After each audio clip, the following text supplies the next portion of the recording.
Of the New Mexico State Martin Luther King Jr. Commission is to promote Martin Luther King Jr.'s principles and philosophy to the people of New Mexico to improve interracial cooperation and reduce youth conflicts in our communities. The annual march is this weekend, and you can get involved and join in on this inspirational movement while you will be walking the dream.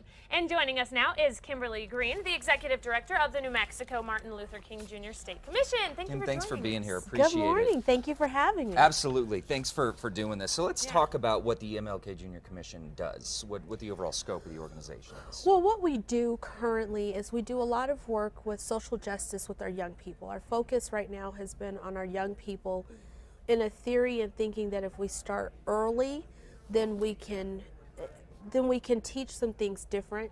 And we have a lot of history to preserve. Sure. Yeah. And that history, we have it, but we're not really capturing it. Dr. King and the other civil rights leaders worked very hard. Our parents worked very hard. Our kids don't understand that. Yeah. Now, how long have you all been doing this march?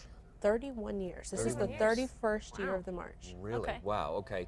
So let's talk a little bit about the march. What's going on? You're doing this this weekend. Is that right? Correct. Okay. So what are the event details? This Saturday, we start at 10 a.m. Everybody will meet at the northeast corner of University Boulevard and Dr. Martin Luther King Drive. Okay. There at UNM parking lot, and they will line up. We always start promptly on time, so they'll walk down to Civic Plaza. Once everybody comes down, then we have a celebratory celebration right there on Civic Plaza. Okay. Lasts about 35 minutes. The march takes about 30 minutes, and then the program lasts about 35 minutes. Wow. Okay. Now, what are some initiatives that you guys have at your office? Well, at our office, we have our youth conference that we do every year. This is our 18th year of that. Okay. We have a leadership tour where we take a smaller version. Last year, we had 225 students participate in the youth conference. I took 38 on a leadership tour to Atlanta, Birmingham, and Montgomery, Alabama.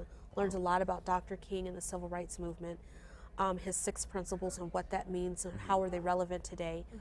Out of that, we have our youth leadership ambassador program, which are students that have traveled with me that are now being trained up to speak in my place. So maybe next year one of them will come speak. Yeah. We have also our youth mentorship program. We have 4 sessions running with that. And then we also have our 100 Days of Nonviolence, which starts on Thursday, actually. We have about 8,500 students around the state of New Mexico that'll be participating, and from January 15th to April 24th, the goal is to reduce harassment-related referrals and suspensions related to violence in schools. Okay. Wow. Wow. Okay. Yes. Now, one thing that I wanted to talk about, of course, we're in the middle of awards season with the Golden Globes, Screen Actors Guild, Academy Awards are all talking about the movie Selma. Oprah Winfrey been very vocal about this, and she has gone on to say that she thinks it would be required for every teenager in the United States to see this film. You agree with that, and if so, why? 100%. I agree with that because it allows our students, sometimes we're visual learners as opposed to reading, and it gives an opportunity for our kids. You know, the movies, the arts moves you, it connects with you, and it's a way to connect. Our previous generations worked hard, and they worked hard together to bring about the society that we have today, and we must continue to work together or we won't have a society tomorrow. Couldn't agree more. I could not agree more. So again, more information on the parade. If people want to get involved, they want to join you in March. What time do they need to show up? Do they need to register? Can we just show I up would and like for them participate? to register at our website. Okay. You want me to give that? Yeah. So, I mean, we Sorry. can post it on our website. That's cool. That'll be easier. That'd be easier. Okay. So just so that we have the numbers and we know, who they are. We usually start lining up about 9:15, 9:30. We're anticipating about 5,000. Okay. Really? So Wow, yes, that's great. it's a huge event. It's not a little one. Okay. So they should get there about 9:15, 9:30 so they can get their place.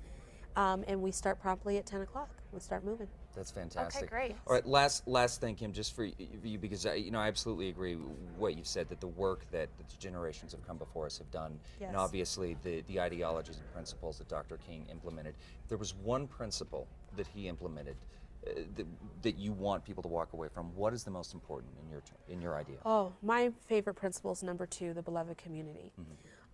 Because in theory and in summarization, if we all work together, we could eradicate homelessness, hunger, and poverty. And I believe that if we continue to work together with dignity and respect, we can do that. Fantastic, Kimberly. Well, thank you so much Thank for you. coming in. Thank Guys, you. and again, if you want to participate in Walking the Dream this weekend, head over to casa.com. We will have all the information that you need there.